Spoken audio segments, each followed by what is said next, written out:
Good afternoon, JW family. This is the Oracle coming in for another edition of my vlog. It's been a minute. I've actually had a very busy January. So if you're in the United States, it's February 1st. So I want to wish everyone to enjoy Black History Month. If you want to learn more about the African American culture, please feel free to go to the nearest Afro or African American museum in your neighborhood. I always like to reference the African American Museum in DC. It is a part of the Smithsonian Museums. I just think it's a great place to visit if you're ever in the capital of the United States. Today, the topic that I want to talk about is why the treatment of women caused me to leave the Jehovah Witness religion. So if you've been following me for a while, you know a little bit about me, but for those that are new, I'm going to give you a brief introduction on who I am and what I want to talk about today. I decided probably, I think it's been almost 2 years now, that I decided to add my voice to the Jehovah Witness, ex-Jehovah Witness community and talk about things that I have experienced, epiphanies that I've had. And my channel is more conversational. It's more philosophical. I try to just help people to be empowered to be free and to talk about things that I've experienced. I definitely, had some very traumatic things happen to me growing up, and I had some terrible things happen to people in my family, specifically women in my family. When my brother, David, transitioned and my mother transitioned, it was enough of a catalyst for me to start thinking about how I can help other people to be empowered, especially people that are ex-Jehovah Witnesses. I learned a lot of things about things that were family secrets in my family. And it really was just shocking to me, because I realized that this idea that I had grown up with had basically been a lie. And there were people in my family, especially men in my family, that had been protected. And information about what they had done had been protected until they actually passed away. So there was a lot of sexual abuse, a lot of violence towards women, including me, a lot of hiding, and women in my family, I think, were enablers, but they were forced to be enablers, and it bothered me. So I'm a third generation ex-Jehovah Witness, but I was born into this organization. I was born into this cult. I didn't know any different. So my parents were born into this cult. My parents actually were married when they were 18 years old. They had known each other their whole lives. I came across a picture in my grandparents' photo album of my mother and father actually playing in the playpen together. So my grandparents on both sides were best friends in the Jehovah Witness organization. So there's an extensive amount of people that I have family on both sides when I go to the area that I was born in. I left when I was 17 years old. I've shared some of those experiences. There's a video that I did about how working at Sears was a catalyst for me leaving. But I'm just touching on some of my more popular videos. But I also have a video about the New Light doctrine and how that actually was a catalyst for me waking up.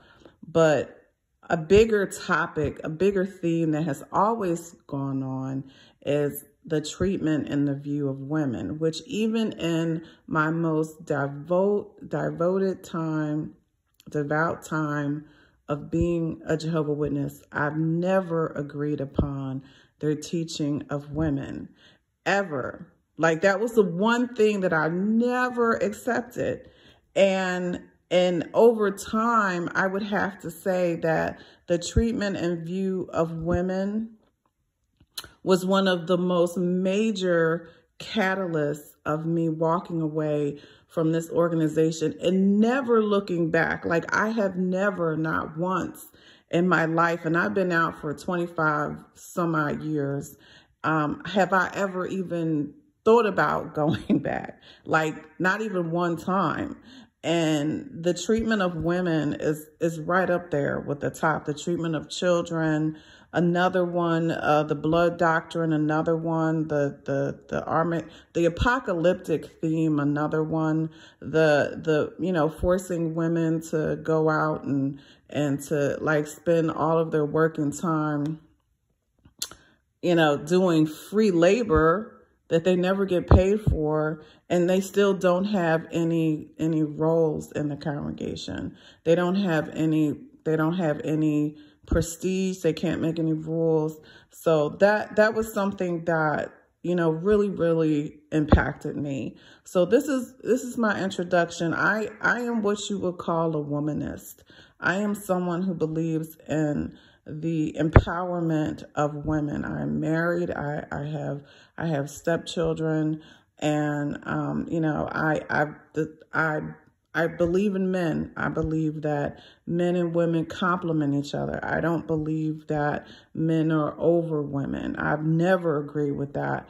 I believe that it is archaic beliefs, and I just feel like I look at it the same way that I look at the way that this organization taught about African Americans and people of African ancestry. And I did a whole video on that, probably the longest one I've ever done, because I'm also a researcher. I'm also someone that's very educated and an executive and all that good stuff. But that's just background. I've always liked to research, and I've always liked to be empowered. And I never wanted anyone to tell me because of things that I was born with that made me inferior. I've never believed that. So there's no way that you're going to tell me that because I'm a female that I am inferior. I've never accepted that. And the inferiority teaching of women, and the fact that this organization taught that men were over women, was a catalyst for me leaving. And I wanted to kind of get into that today, and I wanted to kind of talk about it. So even though this is conversational, I do want to give people sort of a background on how I'm going to have my, waking up from the matrix, about Jehovah Witness women and women in general, TED Talk, if you will. So right now we're in the introduction. I try to keep it under 5 to 8 minutes. And then I want to talk about specifically the Jehovah Witness teaching on women. Then I want to go into my experiences and my observations. And then I want to conclude. I want to talk about a very important quote that I want people to think about when it comes to the practices and beliefs of women in the Jehovah Witness organization. And then I want to talk about why I think I was different and where do we go from here. So I left. I walked away, didn't care about the repercussions. It certainly wasn't easy for me, but when I made the decision to leave, there were so many different things that had happened over time. And I say this a lot in my videos. You'll see this theme going on, and it's not one particular thing, in my opinion, that causes someone to walk away from a high control group. It's certainly not easy, especially for people that are born in. It's extremely difficult. For me, not only are my parents were Jehovah Witnesses, my grandparents were Jehovah Witnesses, my aunts and uncles, my cousins, everybody was in this organization. All my friends were in this organization. So it is very difficult when your entire family on both sides for generations are in this organization. There were Kingdom Halls that I went to in the city that I grew up in, where I would say about 60% of the people in the Kingdom Hall I was related to in some way. And that was more than one.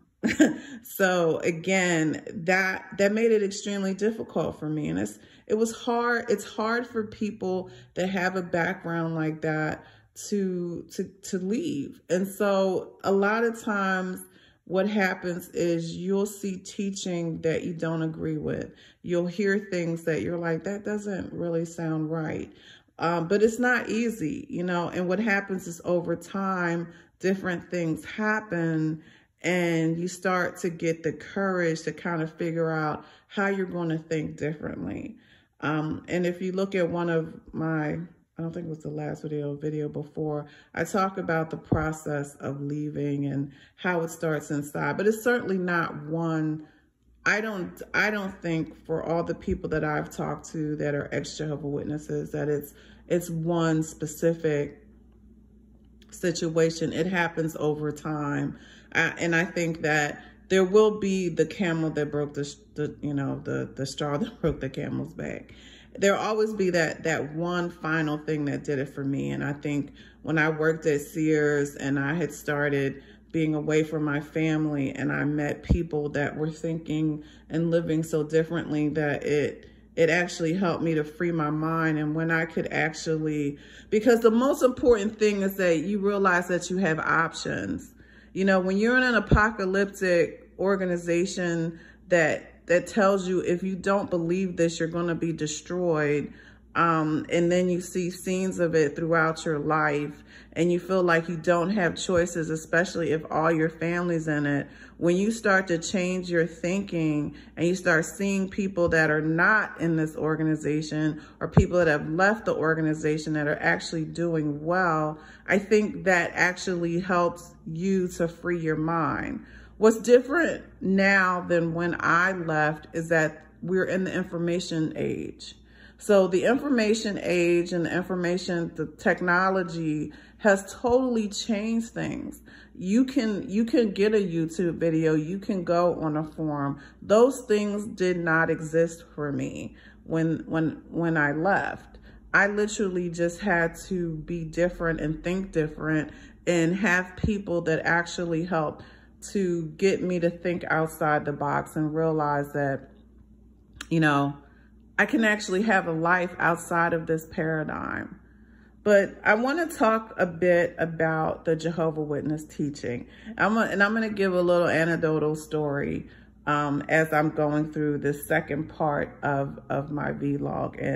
And specifically, I'm going to be reading some of the teaching of the Jehovah Witness organization on women. And I'm someone who, I'm not heavy on citations, but when I'm doing something that I am using someone else's work, I will cite it. If you look at the vlog that I did about African Americans, the views of African Americans and the Jehovah Witness organization, and when I talked about the history of the African American and the African coming to the United States, I cited all of that because I am a trained researcher. And so I always put myself in the mind of someone else is listening, because I know for me, if I'm listening to someone and they tell me something, I am a person who's like, where did you get that information? Because I want to get it for myself. I've never been the type of person that just has someone tell me something and I'm like, oh, I believe you. Call me a pessimist or whatever. I need to actually be able to go back and see what you're talking about, because then I know that you're actually thorough and you're accurate. So I am going to give a reference to JW Facts because they're actually one of the better reference points that I can go to that kind of puts all the information together for me. And I love that. So I did go to JW Facts. Another one is JW Survey. There's quite a few different places online where you can look up specific information on teaching and they'll reference it. See, one of the things that I really dislike about what the Jehovah Witness organization, or should I say the Watchtower Tract and Bible Society, has done is that for certain things they don't let you reference it. They don't let you go back and get the information. I know that they have jw.org, but you can only go back to a certain time.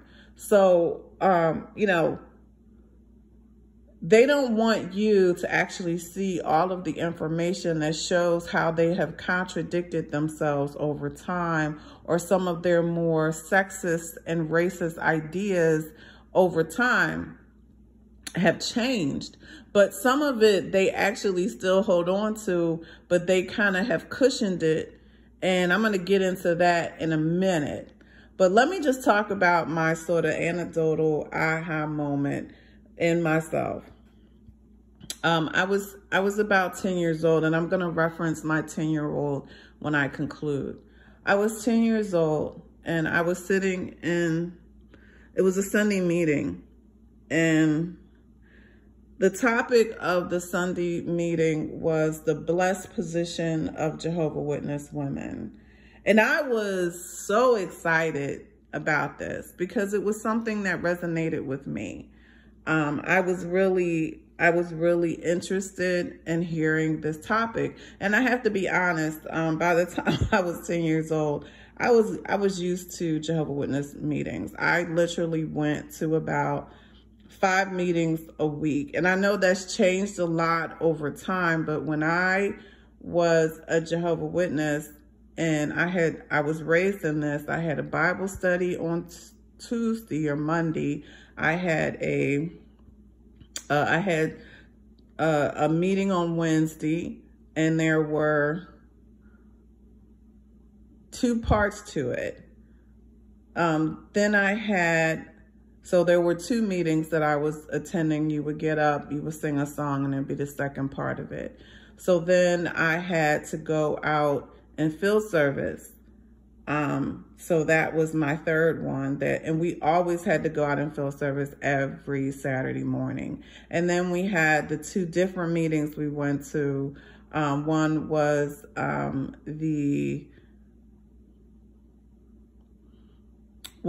a presentation by a traveling elder or someone from the organization, someone in your congregation that would do a talk, and then you do the Watchtower. So that was what I went to. So we studied a publication on Monday or Tuesday, which was all just training for going out and selling publications. We had a talk. Now, I've heard that they've changed it, but when I was a Jehovah Witness, women actually got on stage. That was probably the only time that you would see women have anything to do with the organization. And that was, we used to actually sit across from each other and do talks. I actually gave my first talk when I was 6 years old. So I have to do, as part of my profession now, as an executive, I actually have to speak in front of people all the time. And I always tell people, I've literally been standing on stage giving talks since I was 6 years old. Now, I didn't do talks the way men did talks. I remember I actually wrote out my first talk with my mother. My mother was the householder, and I actually gave a talk peddling magazines again, but that's not the way we were taught. But again, I was on stage, and I remember, you know, having that little scorecard and doing a talk with my mother. So those were the things that women did. We actually had little parts on programs outside of that when we went to conventions. And it was always the same thing. We were always sort of the meek person trying to convert people into this belief system. And there were a lot of Jehovah Witness women when I was 10 that I really looked up to. I knew they were intelligent. I knew they were what I would consider to be virtuous women, good mothers, compliments to their husbands. And some of them were actually in the congregation when I heard this talk about the wondrous position of the Jehovah Witness woman, the Christian Jehovah Witness woman. So here's the first time that the light bulb went off for me. And then I'm going to talk about some of the Jehovah Witness teachings, and I'm reading it from JW Facts, and it's called Women in Submission. But so I'm sitting here listening to this talk. It was the Sunday talk, the main talk before the Watchtower study. And this brother, it was an elder from our congregation, and he started talking about the brain size of women. And he started talking about how the brain size of women is smaller than men, and that we are inferior. But it's an inferiority that we can overcome by relying on men. Now, I was smart enough to know what inferiority meant. I was smart enough to know what being inferior meant. But it was sort of like those backhanded compliments where you should be so happy to be a slave because a slave is an exalted position. I'm like, what are you talking about? I'm a freaking slave. Are you kidding me? So it's kind of like, oh, you exalted inferior person. You are a helper to the superior man. And you know, again, I'm sitting there in this talk, and I'm like, wait a minute, did this man just say that we're inferior to men? Because I have brothers, you know, so I'm like, my dumb brother is not, and you know, I'm superior to him. I'm smarter than him on so many things we're talking about. And so, you know, throughout the talk, this elder kept, you know, praising women for knowing their place, for knowing that they're a great Jehovah Witness woman is one who submits to the man, because the man is the head. And he ended by talking about the praise position of Adam and Eve, and how you know, God had taken this rib from Adam, and, you know, but because she did not rely on her husband, she was deceived. She was deceived by a serpent. And we are living under the curse of Eve, and that, you know, women, they need to learn from Eve, and that Eve is someone who should have submitted to her husband, Adam. So the curse of Eve, the curse of an inferior woman who was sent to be a helper to a man, and the helper man was the helper woman, excuse me, was deceived because she didn't have the protection of her superior man. Now, I was totally and completely upset, because I sat there and I saw the women that I respected, the women that I actually looked up to, and I saw them clapping, and I was confused. How are you clapping when someone is actually sitting there blaming you for the destruction of man? And how are you sitting there clapping when someone is literally standing on a stage and talking about how you are inferior? You know, so I'm going to compare it to, again, if you listen to my video on the many teachings of Africans and African American people in the Jehovah Witness organization, and when my grandfather, who was a presiding overseer at the time, you know, came to me and said, you know, I'm going to tell you some secret knowledge that Black people are cursed, and, you know, and we're inferior, you know, and he's saying it with, like, he's all happy about it. Like, I need to share with, this is, you know, secret. Really? Are you serious? And you know, tried to show me a Bible verse where, again, I'm like, that is not what the Bible verse says. And how are you sitting there as a Black man being happy that someone is trying to convince you to be inferior? And again, I'm going to end with that, because really it's all about mind control. It's all about, it's a conditioning tactic. And that's really what I want people to get out of it. If you can convince people that they are inferior, it is much easier for you to exploit them for your benefit. And so slaves, if they believe that they're slaves, and someone else that can control them to make money off of them, if I can get 10 people to work for free and I can just, reap the benefits of it, and I have convinced them that they're inferior, I'm making money because I've convinced them. So miseducating people and not educating people and keeping them in a certain situation where they are exploited and stopped from getting education and knowledge, it's all about control. So, and that is exactly what happens in the Jehovah Witness organization.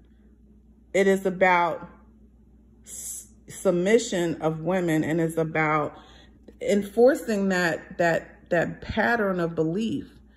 Because I'm sitting there in this congregation, I'm listening to this talk, and I'm looking at these women who are like sitting there clapping with this sort of like Stepford look on their face, and I'm like, this man is talking about you as an inferior person. How are you clapping for that? How are you smiling for that? And blaming you for the destruction of all mankind. Like, really? That's what you want me to believe. Okay. This is one of the reasons that when I went to graduate school and I took world religion, I was really curious about this whole curse of Eve, and I wanted to see where it came from, and, did a whole lot of research on it. And maybe I'll do a video on it at some point, but let's just talk about the actual teachings of Jehovah Witnesses when it comes to women. So I will start with Jehovah Witness. The Watchtower Tract and Bible Society believes that women are inferior to men. They have not changed that doctrine whatsoever. And when you look at the positions in the Jehovah Witness community, women don't have any positions of authority in the Jehovah Witness community at all. And the reason for that is because the Watchtower Tract and Bible Society teaches that women are inferior, that we don't have the intelligence and the emotional capability to lead people without the help of a man. So on that basis alone, I would never be a part of this organization because it is sexist. It is sexist, and it's a disgrace, because here's the kicker. The majority of members of this organization is women. So it's like the machine and the engine of this car is women, but we're not allowed to drive.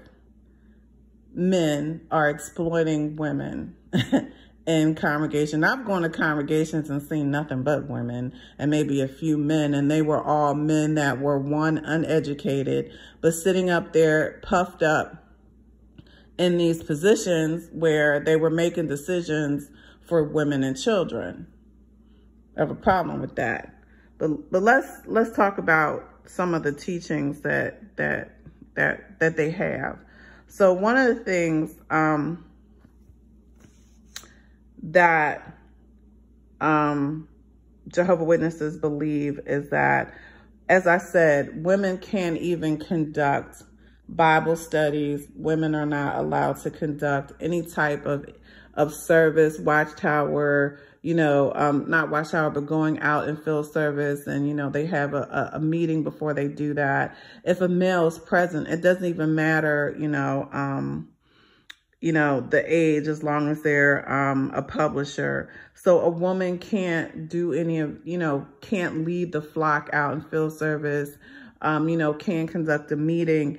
And if she must do it because of the age situation, if there is a male in it, she must cover her head.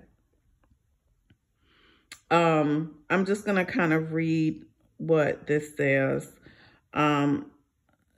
A female witness is not to pray in front of a male witness and must wear a head covering in order to pray in front of an unbaptized man or conduct a meeting in front of other sisters. And this is really about the patriarchal society of this organization. And if anyone knows about the different magazines that the Jehovah Witnesses had, in the 1930s article, it claimed that women would turn into men in the new system. I'm going to reference that a little bit later. But again, this is a racist and sexist organization, because that same teaching was taught for people of African ancestry when they got into the new system, that people of African ancestry, people with brown skin, would turn into white people in the new system. So again, it's a sexist and racist organization. The same teaching for people of a certain skin color is the same way that it teaches about women. Oh, you're an inferior status now, but when you get into the new system, you'll actually turn into a man. I mean, does that make any sense whatsoever? So I'm going to talk about my experiences and observations, and I'm going to talk about some real life examples. But as I said, and you've seen this theme throughout my videos, the abuse of women, the sexual and physical abuse and exploitation of women is so abominable to me, and one of the biggest reasons that I left this organization. It's not just that it's a patriarchal organization. It's not just that they teach that women are inferior to men. It's not just that they focus on the brain size of women as it compares to men and saying that this is the reason why. It's not just that they use the whole curse of Eve as a reason that women can't make decisions without a man co-signing over it. It is the fact that they allow women to be abused. The fact that in all the time that I've been around the Jehovah Witness organization and things that I've experienced, I have never seen a brother disfellowship for beating on his wife, ever. And people can co-sign. I mean, if you know of a story that's happened, just let me know. I've never heard of it. He may have gotten talked to, but most of the time, the woman actually is put under a lot more examination than the actual perpetrator that's done it. And this theme comes up a lot in the Watchtower studies. So in this JW Facts, it talks about a situation, and this is on February 15th, page 29, Watchtower 2012. And it's about a woman who talks about lessons that she's learned from the Watchtower Tract and Bible Society. And she talks about, you know, her husband beating on her. Again, this is on page 29, Watchtower 2012, February 15th. And, you know, it talks about, you know, they're telling her to read 1 Corinthians 13, 4-7. And they're telling her that she has to be long-suffering and that she has to prove that she is obedient to Jehovah, and that she should be more loving to her abusive husband, and that her being more loving to her abusive husband is going to cause him to change his heart if he doesn't kill her. I'm sorry, I got to be a little sarcastic here because this hits so close to home for me. And after that many years, he accepted the truth. So basically what this organization is saying to women is that, yeah, your husband can be a jerk and he can beat on you, and he can be disfellowshipped and come back and blah, blah, blah. But as long as you hold on to this belief system, and show your ever-loving perseverance to the beliefs of Jehovah, that you will be someone who wins them over through your actions of endurance. Shameful teaching, you know, for an organization to train women to be long-suffering, to endure the mistreatment of a man, to get them to convert over to an organization is so distasteful and disturbing that it's actually telling women to put this organization on a higher pedestal than their own well-being and safety. And that's a problem. And I've seen it. You know, we're going to get into my experiences in a minute. So let's go to the Kingdom Ministry, March of 2015, talking about, you know, when a sister must conduct.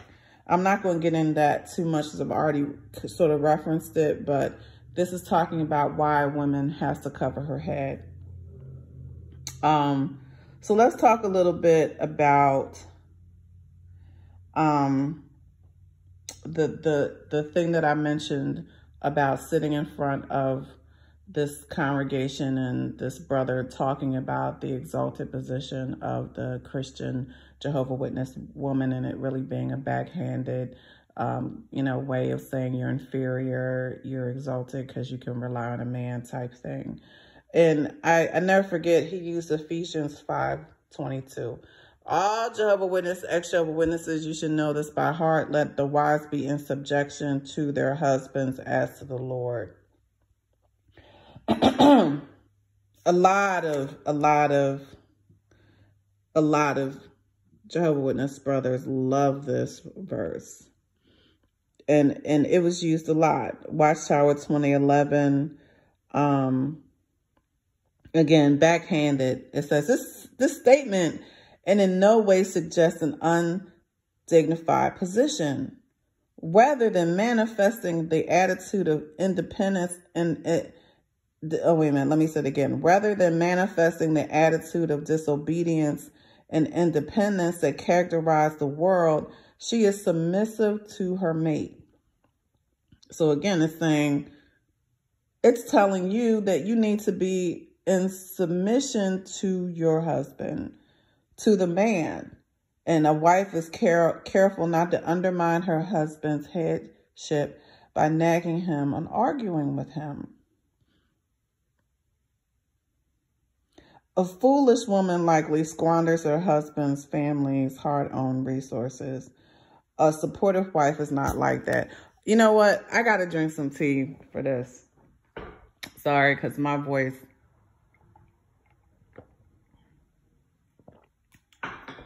First of all, I'm sorry, y'all, if my camera goes up and down. How dare this organization make it seem like the only way that things can go wrong in a Jehovah Witness organization, in you know, the husband and wife situation is because a woman is squandering the family's hard-earned income. On what reality are they basing this on? That all men are perfect? That men don't go out and squander money? That men don't go out and be nagging and abusive? You know, it's like, I've been married quite a while, and we have disagreements, not too many, because I married someone that I really love and we get along with. But there isn't no, because you're a man, you can't make a mistake. Sometimes he's imperfect. Sometimes I'm imperfect. It's not correlated to our sex or our gender. It's not. It's about us being human beings that sometimes make mistakes. And he doesn't lord over me and I don't lord over him, you know, and that's, you know, sort of the issues that I had with the feminist movement. I don't want, you know, one extreme to sort of counteract the other. But I do believe that women need to be respected and honored, and that we need to be, you know, we don't need to be submissive to anyone. And you know, this type of belief system, using Ephesians 5:22 as a reason or a rationale to allow men to exploit, mistreat, and subject women to these terrible conditions of saying that you need to listen to me. at all times is a mistake. Now, again, as someone that's married and someone who allows my husband to be a man, there are times when he will make the decision for us, but there's time when I make the decision for us. I don't try to take his position and he doesn't try to take mine. You understand? We coexist together and we respect each other for who we are. And I think that that is how good relationships work. Bad relationships work when people are trying to lord over each other and use their position to try and undermine the other person. And I think that overall, this is what happens when there's so much abuse, there's so much physical violence, there's so much sexual abuse that goes on in the Jehovah Witness organization that they're scared to turn it over to the authorities. And this is outside of children, which is a whole separate subject. And I've done videos on that. I'm specifically talking about the mistreatment and sexual abuse of women. So let's go on, because I can talk about this all day, but I promised myself I wouldn't keep it too long.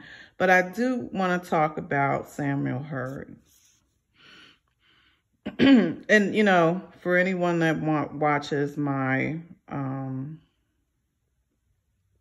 my video when I talk about the token and the governing body of Samuel Hurd as African-American, they put on there after years of being attacked for their racist policies and the fact that in the United States, not talking about China or not China, but, like Europe or anything, in the United States, every study that they've had showed that the majority of members of the Jehovah Witness organization was people that were either Hispanic or African American, but they never had any people in the actual, headquarters of the organization, the people that were leaders in any of these positions. And they were criticized over the years about that.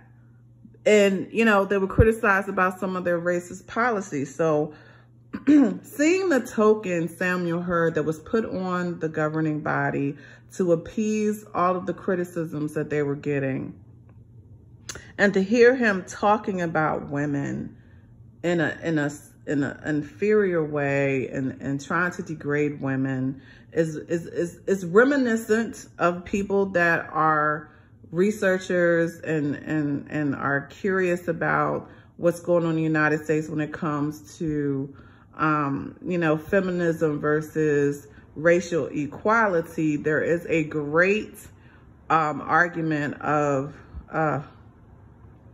Frederick Douglass and hold on, I have to look it up.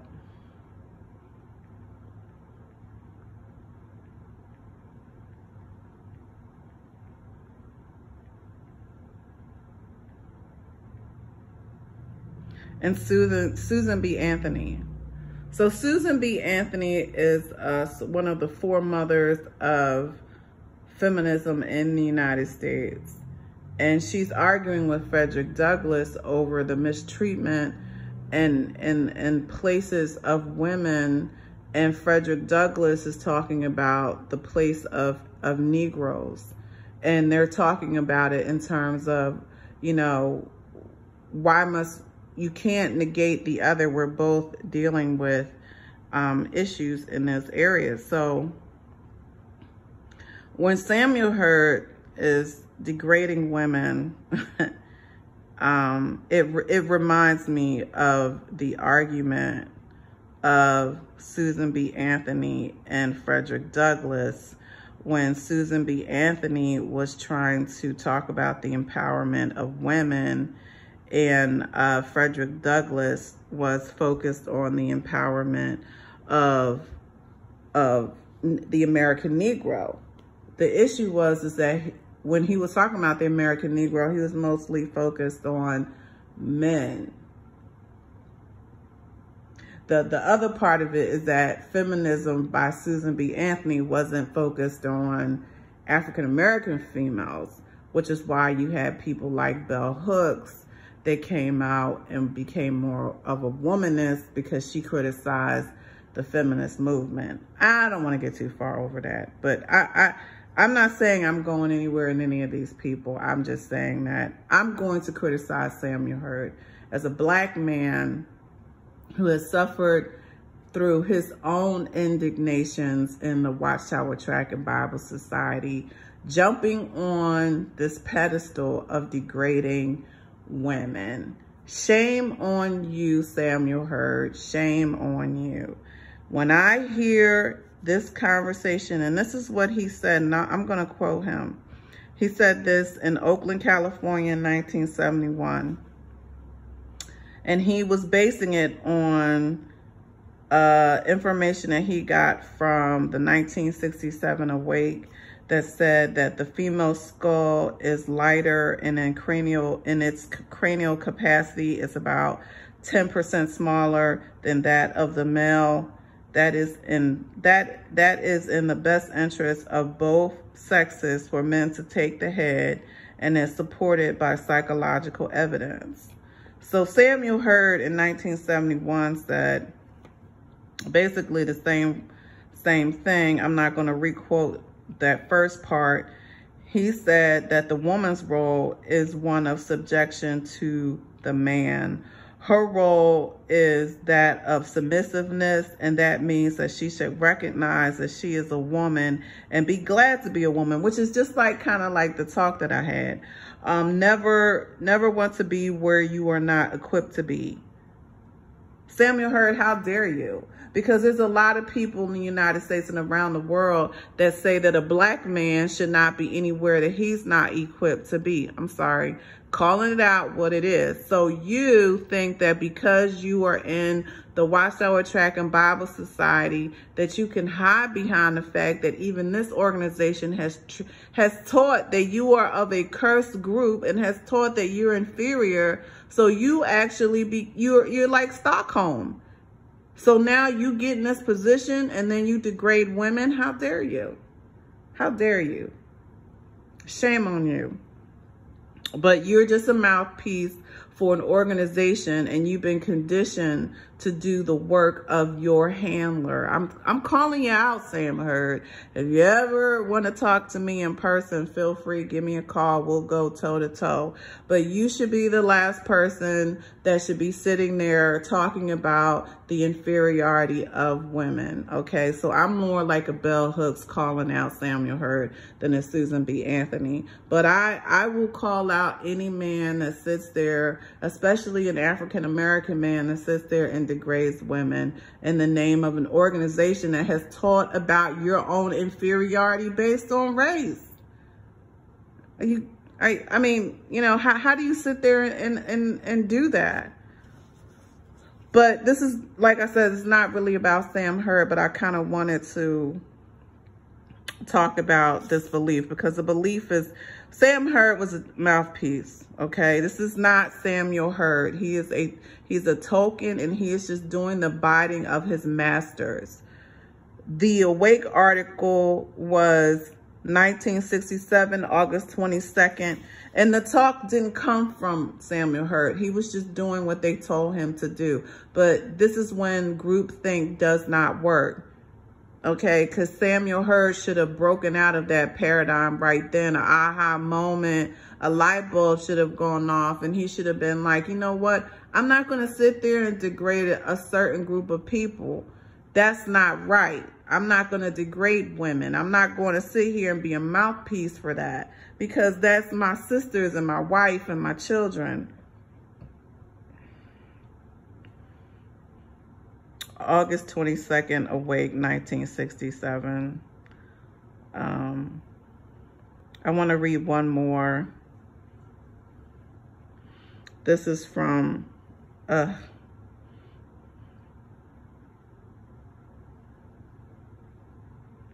Vindication, 1931, a publication by the Watchtower Tract and Society.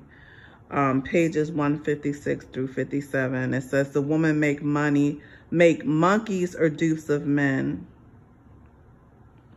The men have become effeminate, soft, and easily influenced, and have lost their real manhood and sturdiness in affairs of state and home. just totally and totally just sad and embarrassing to read this. But again, like I said, I remember the talk, and this talk happened, I want to say in the early 80s, because I was a 10-year-old listening to them justify the inferiority of Jehovah Witnesses and when it comes to women. And I was saddened to look around at all the women that I respected and see them nodding their heads in agreement. And I couldn't believe it. I'm not going to sit there and let somebody degrade me and then smile and cheese and nod my head and be like, yeah, you're right. I'm a piece of, you know what? I don't deserve the crumbs that you throw off the table. I can't think for myself. You know, I'm a puppet. I'm not doing that. I don't agree with that. But I did want to talk about some of the teaching. So please feel free to look this up and look and read these articles for yourself and see where they come from. But anyone that is a Jehovah Witness or ex-Jehovah Witnesses knows that this is a patriarchal belief system. You know, this is not one that can really be challenged, as everybody knows. All of the positions in the Kingdom Hall, all the positions in Bethel, all of the decisions that are made are done by men. Women just are taught that we are not emotionally and intellectually capable of making decisions for groups. And it has been at the suffering of families, the suffering of women, the suffering of children, that women have not been a part of this, you know, and they've not had positions where they can make decisions for the group. And look at all of the bad decisions that this organization has made, especially when it came to women and children and families. So now I'm into my third part, which is my experiences and observations. And I don't want to go too deep into my own family, so I kind of want to just talk about it high level. And then I want to talk about some of the decisions that I've seen over time. Some of them, if you listen to my stories from the past, this may be some different things that I've referenced before, because I'm very confluent in that my decision for leaving this organization and my decision for walking away and being so, you know, just ironclad about it was about specific things that I saw in my own family and specific things I saw with people around me. I had family members that were presiding overseers, that were elders. I also had a father that was disfellowshipped 4 times, and he is right now an elder in Georgia, and then I think New Carlton or some congregation. And I'm like, the man, my father right now, this is just to show you how sexist this organization is. My father is actually married to his mistress. My father actually married the woman that he had been cheating on my mother with. It gets better. The woman that my father is married to, she actually committed fraud, because when my father was disfellowshipped, he joined the army, okay? And he never separated from my mother. My mother was the person that filed divorce from my father, but my mother had mental issues throughout my life. But her first quote unquote psychiatric break, quote unquote nervous breakdown, came when my father had left. He had joined the army. My mother did not want to go with him because he was cheating on her with this woman that had 2 sons. But because of the sexism in the Jehovah Witness organization, my mother had a lot of people that were telling her to be long-suffering, except my father had already beat on my mother, had cheated on my mother, not just with the woman that he was seeing when he left for the army, but multiple women. my father had raped my mother. Okay, she had went to the elders and they told her that he couldn't possibly rape her because he was her husband and that she needed to submit to her husband. So he leaves because first of all, at that time, my father wasn't even in the Jehovah Witness organization. He was disfellowship. He moved to the army. My mother, after a lot of conditioning and a lot of people telling her that she needs to be submissive to her husband and give him another chance. My grandmother, not my maternal grandmother, but my paternal grandmother told my mom, yes, he has issues, but he works. He's a hard worker. Women, how many times have we heard that? And my father has a master's degree. My father's smart. My father wasn't a dummy, but he was an abusive person. Okay. So, and he was an adulterer. So he used to beat my mom. You know, he used to beat on the woman that my father eventually married, that is my father's mistress. So, that he married. And they've been married for over 30 years. But at the time that they got together, my father was still married to my mother. There wasn't even separation papers. So my mother decides that she's going to join my father and live on base with him as he's completing basic training. My mother goes to base, and I never forget my mother telling me, we're going to Oklahoma to join your father on base.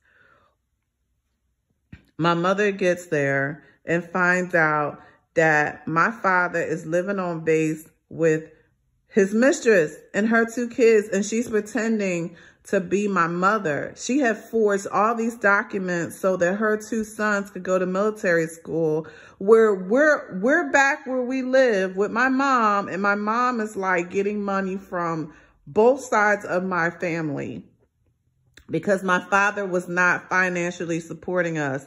He was supporting his mistress and her 2 children.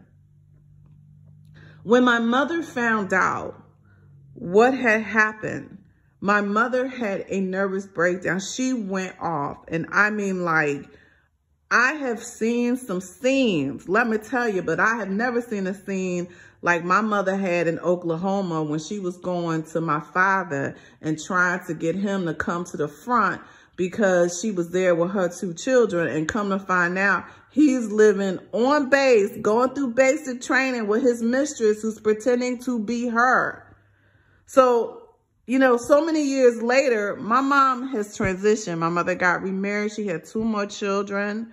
My brother, David, I dedicate every single video I do, no matter if I say it or not, to my mother and my brother, David. I do not show my face for professional reasons, but let me tell you something. It's not because I'm afraid that, you know, my family's going to find out I'm a apostate that I do videos. I could care less.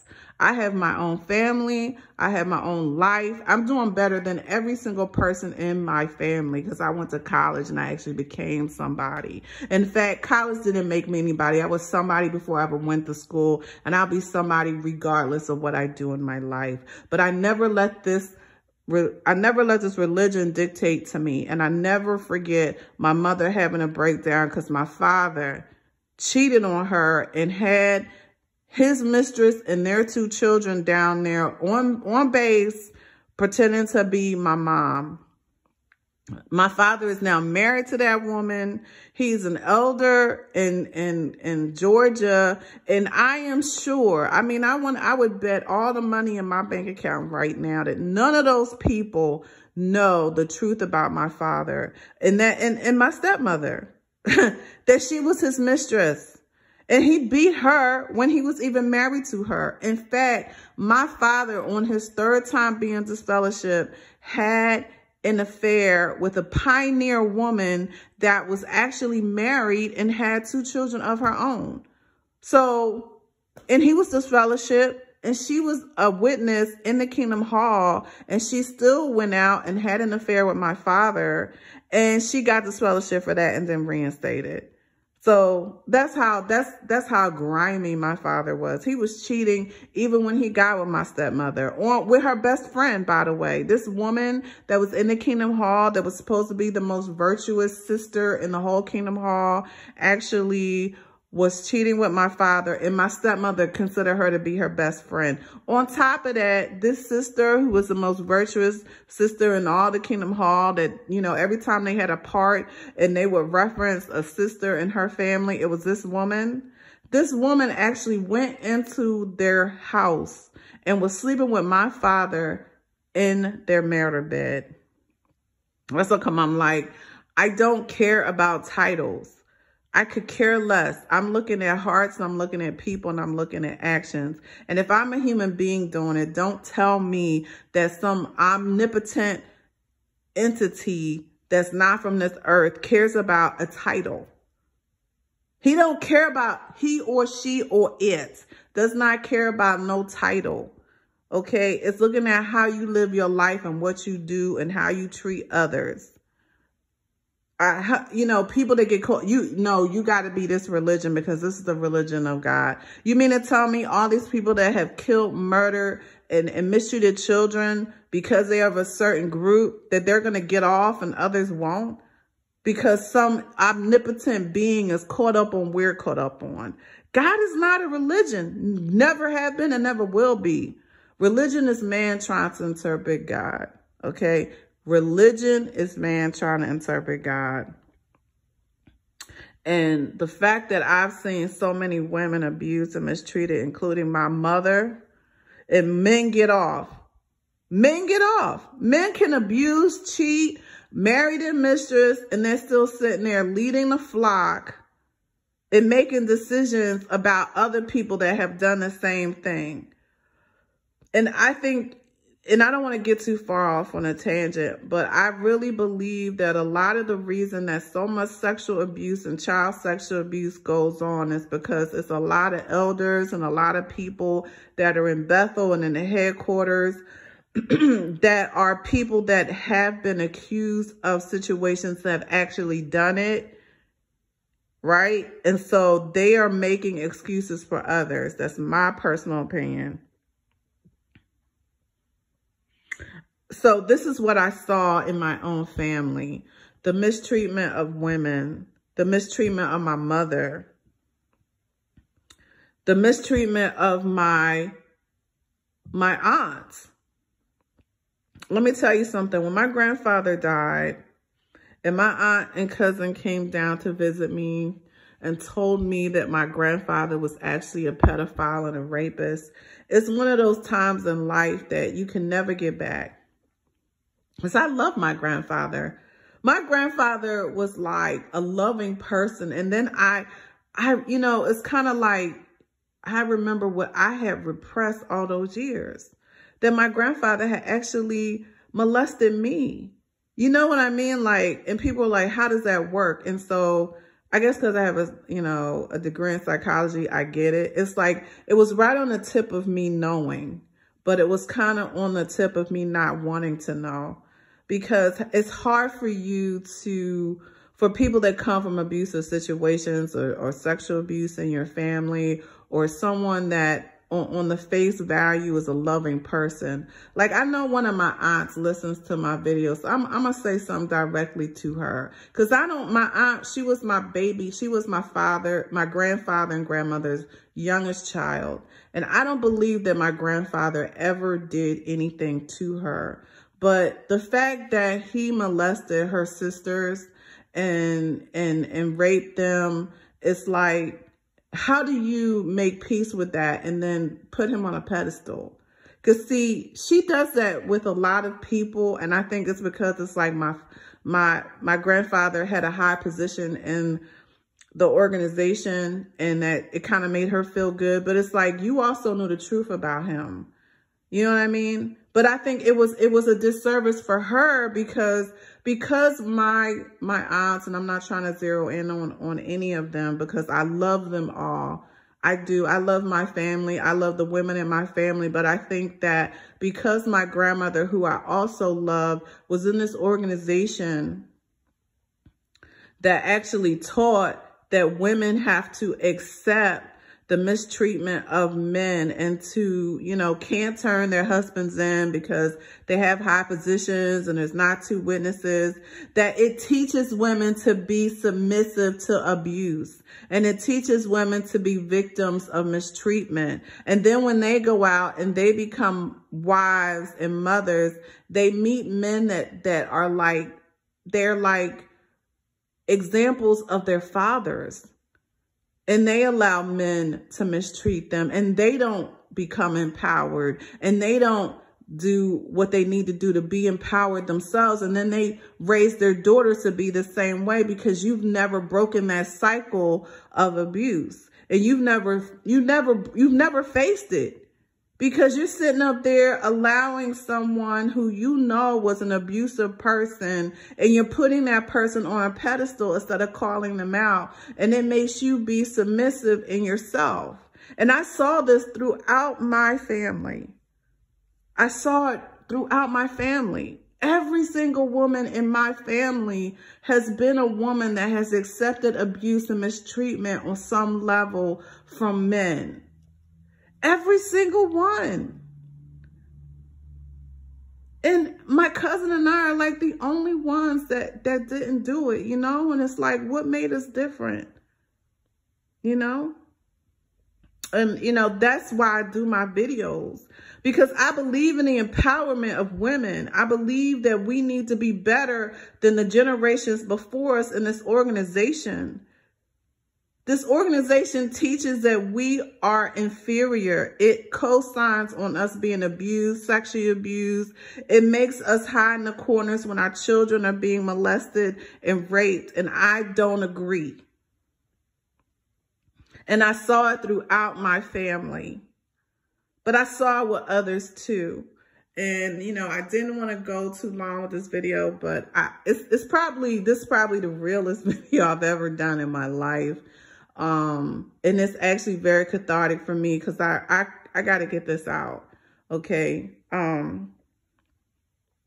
There were two instances that I want to talk about before I kind of conclude this and kind of just hope that people got something out of it, because my goal of doing this video is it's not going to be this perfect video. I'm not going to say everything correctly. I know that this is me being real. This is my realest video. When I was growing up, there was a family that I knew, and the woman had 3 children, and I was friends with her daughter, Rachel. I'm just calling out some people's names. I was daughters with her friend, Rachel, and her father was an alcoholic. And he used to abuse his mother. He was not a witness. One time he came to the Kingdom Hall and he was waiting outside when the meeting was over, and he started beating his wife after the meeting was over, and nobody called the cops. A little bit after that, some of the women in the Kingdom Hall and one husband, because I want to clarify something. I'm not in any way, shape, or form degrading men in the organization. Not every single man in the organization co-signs on this or has not been kind. There have been many, many men in the Jehovah Witness organization that have been kind and nice to me. I'm not degrading men. I'm not saying that every Jehovah Witness man is terrible. In the same way that when I was doing my video about African-American people and I was talking about the system of white supremacy, I said, listen, it's not me attacking every single white person that walks out. There have always historically been white people that have been always against the mistreatment of African Americans and people of African ancestry, Quakers, abolitionists. So again, but it doesn't negate the climate. It doesn't negate history. It doesn't negate all of the different groups of people. It doesn't negate the need for the civil rights movement. It doesn't negate Brown versus education. It doesn't, you know what I'm saying? So I'm not attacking all men, I'm saying, but the climate of the Jehovah Witness organization is patriarchal. The climate of the Jehovah Witness organization is one that degrades women and subjugates them. And even though there are men that don't agree with it, not enough men have gotten together to eradicate this treatment. And that is my point. So when I saw this woman being attacked, and I was a young teenager, and the Jehovah Witness men in the organization did not call the police. And after the fact, there was a group of women, and one of them was my mother, and a man who did not agree with the teachings of the Jehovah Witness organization that encouraged her to file for divorce and to leave her husband. So she actually did leave her husband, but when she went to the elders and told the elders that she wanted to divorce him, they told her that if she divorced her husband, that they were going to disfellowship her. He had beat her so bad that she had been hospitalized at least 3 times, twice with concussions. My grandfather, my paternal grandfather, had also done that to my grandmother. But my grandmother could never divorce him because they would disfellowship her. The last thing that I wanted to talk about is something that I've mentioned before. So if you've ever watched my videos, you've heard this story before. There was a girl that I grew up with, and then I moved away, but my family has been friends with her family for generations, okay? And she started liking a brother that her father had been studying with, and he had gotten baptized. They had started liking each other. They were young, maybe about 18, 19 years old. So, you know, not necessarily old enough to get married, but she was taking a liking to him. But he was a very good looking guy. He was actually had a good job. So a lot of sisters in the congregation were liking him, but he had started liking her.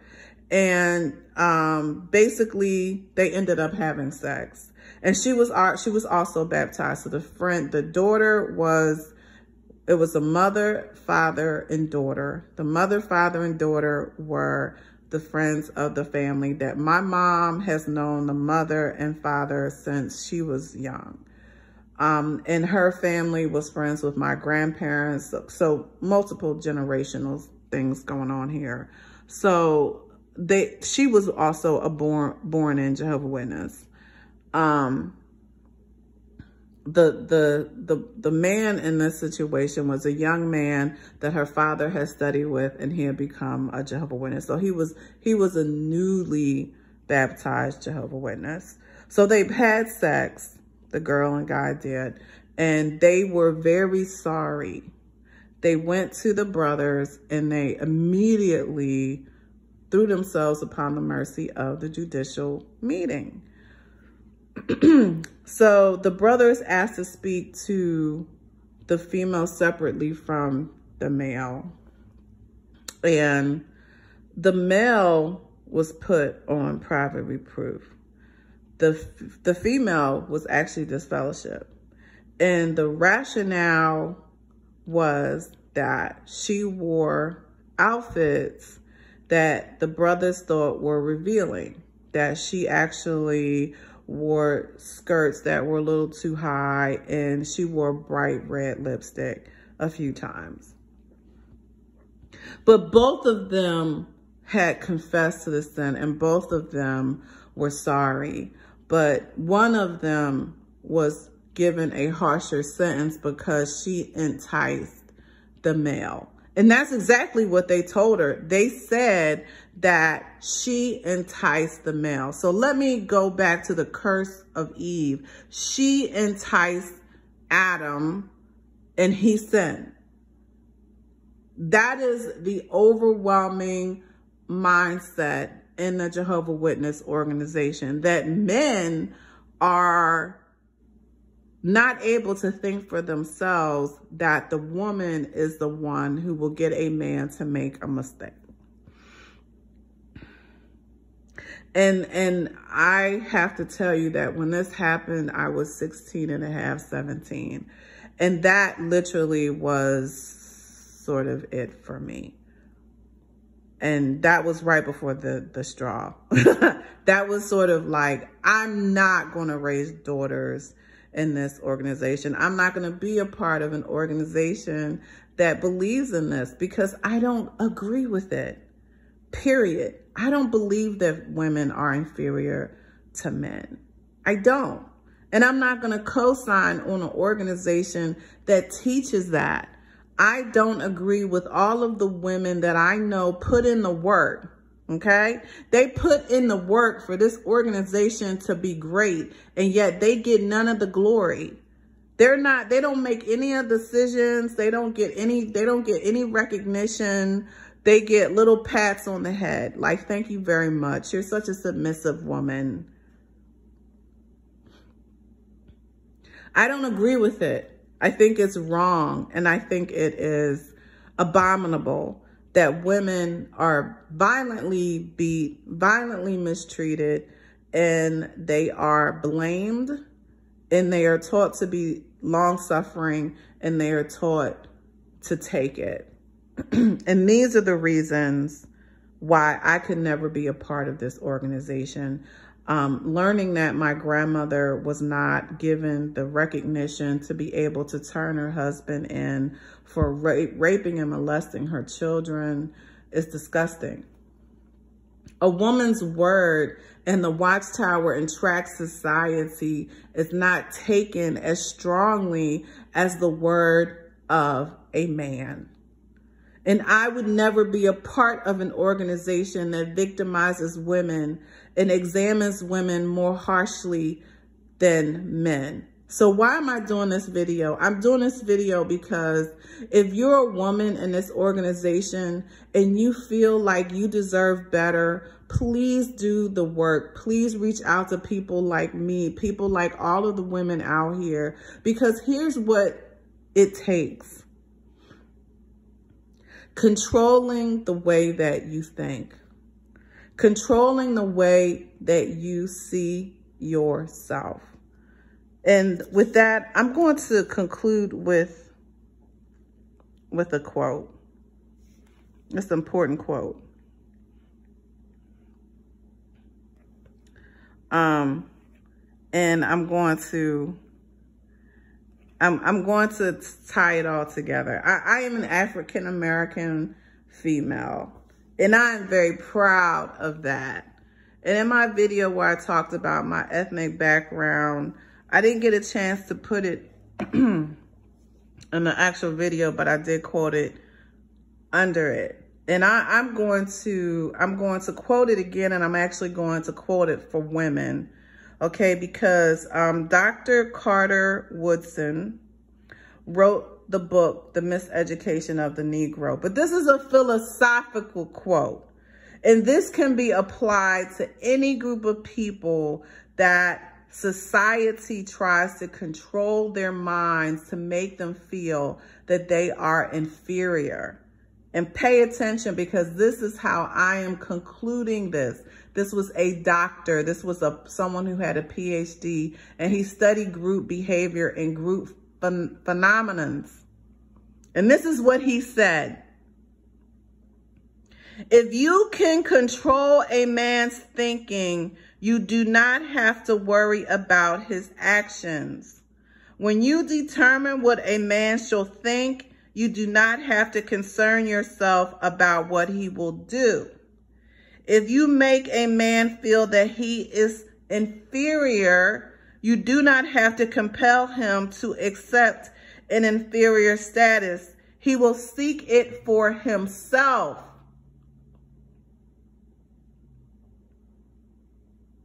Now, let me make it clear about how the Jehovah Witness organization is controlling women, because I'm going to take Dr. Carter Woodson's quote and I am going to do the bell hooks version on it. If you can control a woman's thinking, you do not have to worry about her actions. When you determine what a woman shall think, you do not have to concern yourself about what she will do. If you make a woman feel that she is inferior, you do not have to compel her to accept an inferior status, for she will seek it for herself.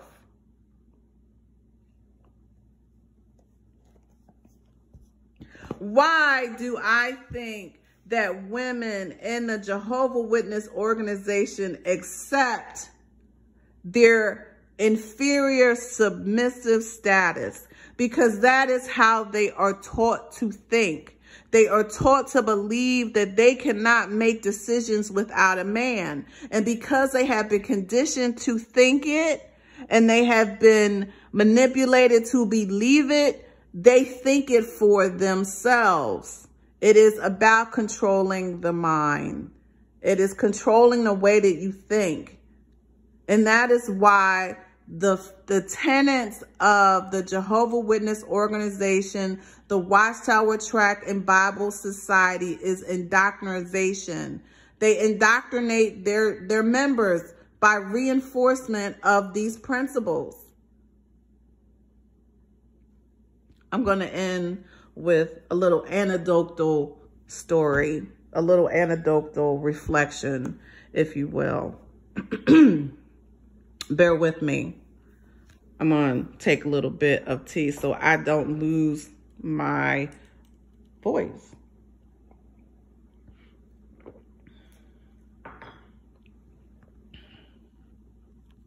In the remnants of my mind, there are times when I wonder why I was different. Why me, out of 3 generations of women in my family, why was I the very first female in my family to walk away from the organization with nothing? How did I get to be here? What made me different?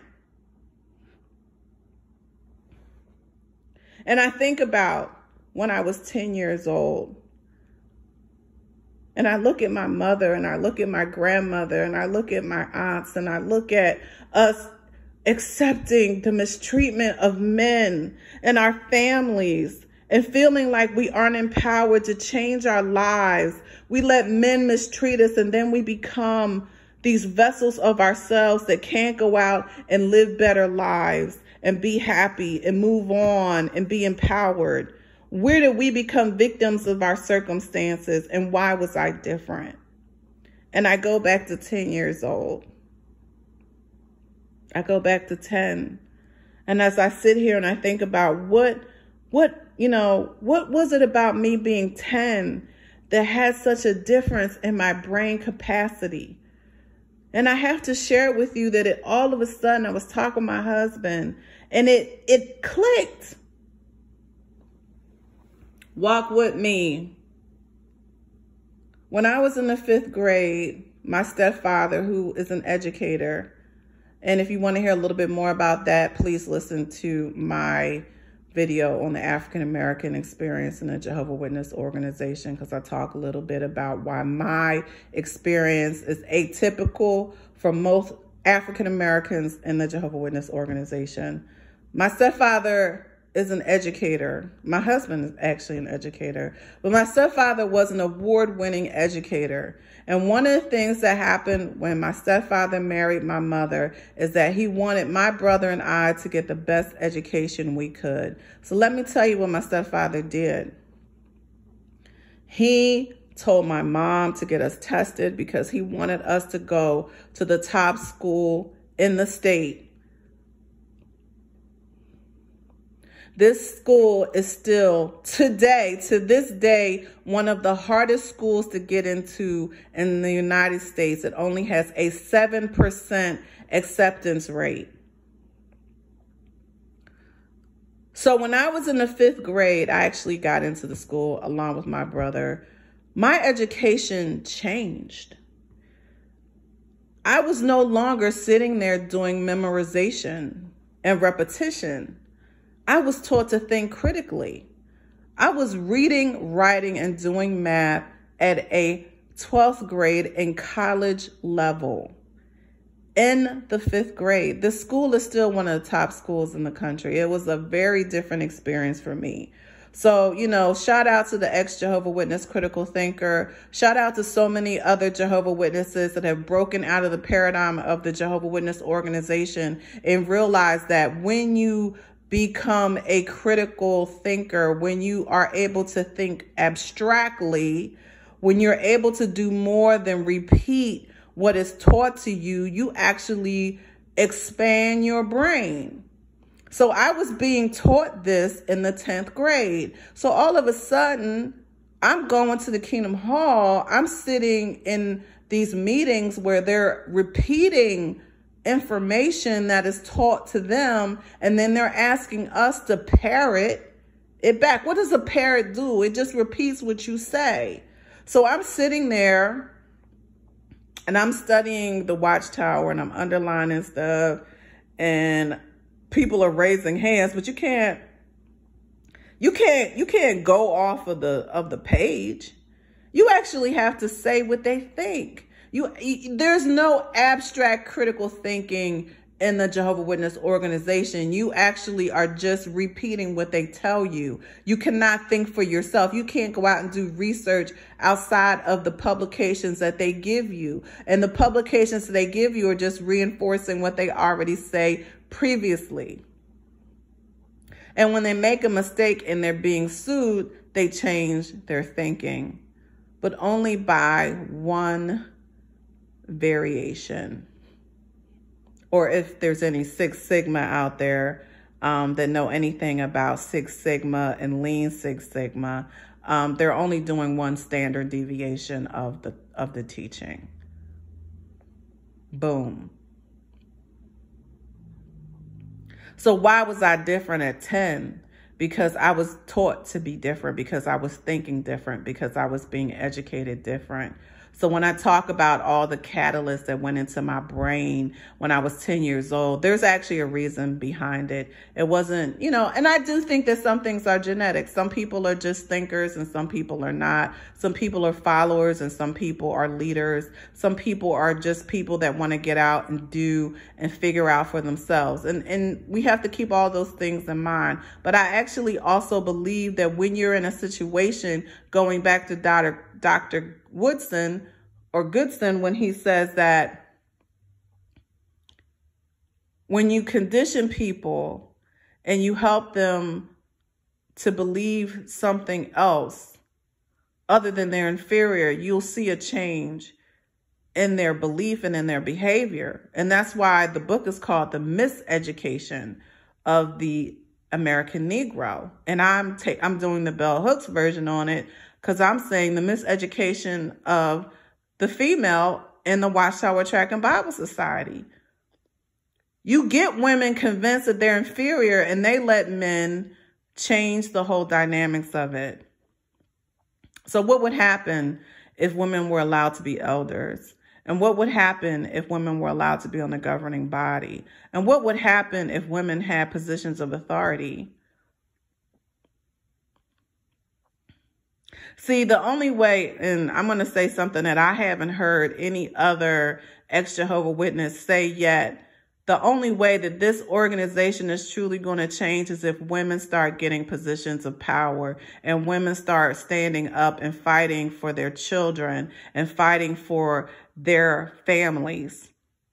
And I'm not degrading men. I'm saying women are the majority of followers in this organization. A man is not better, stronger, wiser than a woman. So men, you had your chance, and all these children are being sexually violated by men. I think women need to make some changes. And I'm not endorsing this organization whatsoever. I'm just saying that I'm a realist. I'm sure this organization will always exist in some form or fashion. But I want women to be empowered. It doesn't matter. The belief that women are inferior, the fact that women are allowed to be penalized for their gender is abominable. one last thing I want to say is that I know that a lot of people in my family wanted me to fail, because I was one of the first, if not the first person in my entire family on both sides that decreed this religion to be false. And I was a female doing it.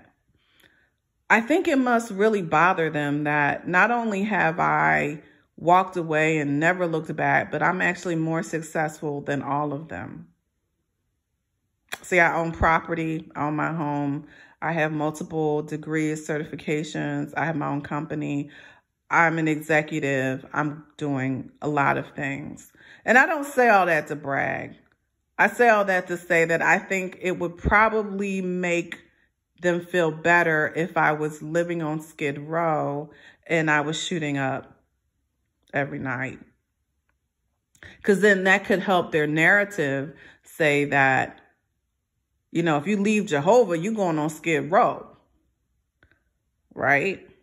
And see, even if I didn't have any of those things, I still wouldn't be any different. I would say that I'm empowered because I believe it to be so. Whether I'm living in a hut or I'm living on a house on a hill, I am free. I am empowered, and I create my destiny and nobody else does. And I bow down to no man. And see, that's the difference. And I'm still married. My husband doesn't, I make dinner 6 days out of the week. And I wash the clothes. So we have traditional roles in the house, and we have some things that are non-traditional, because I'm a realist and I'm good with that. And my husband's good with that. So, you know, I hear a lot of criticism when, you know, women talk about being empowered, that, you know, you're allowing the woman to wear the pants, and that's not the case either. But I think it must really hurt. And here's the part that I want to get to. I could sit here and talk about all the times that my Jehovah Witness family have come to me and asked me for money. Over the years, the female in the family that walked away from the organization, do you know how many people I have given money to? In the tens of thousands. Over the years, I just one day was just sitting there just adding up all the times that I've given money to my family. Still demonized to this day, still put down on some level, because I've left the organization and I choose to live on my own terms. And I'm going to tell you what it's really about. It's really about me being a female, and it's about me living on my own terms. But I never asked them for a dime. I did it myself. And let me tell you, it wasn't a straight, long, beautiful road. I suffered. There were times when I went without for years. And I'm sure at those periods they were like happy. But I always felt like if I'm going to struggle, it's because I'm in college, or I'm struggling because I know that I'm going to make it better at some point. Nothing wrong with that. But I never gave up, and I never stopped working towards what I know I could be. And I do it every day. I tell my stepdaughters the same thing, or my daughters, they hate the word step. Never give up. You're going to make mistakes. It's going to be times when you are challenged, but you never give up on yourself. You never let anyone have the final say on you. And that's my message for today. This is a little bit longer than I thought it would be, but it was important. I hope that whether you were a man or a woman, doesn't matter where you live in the world or what your ethnicity, this is for all people. The treatment of women in the Watchtower Tract and Bible Society has to change. It is discriminatory, it is sexist, and it is wrong. I am a survivor of one of the most sexist belief systems that I've ever encountered in my personal life. And I'm here because I want more women to know that you can come out and you can be happy and you can do wonderful, great things. I thank you so much for joining me today. I hope you got something out of it. If you have a comment, feel free to leave it. If you want to subscribe and listen to more videos, please do so. But my point is simple. If you free your mind, you free yourself. Thank you and have a blessed rest of the day.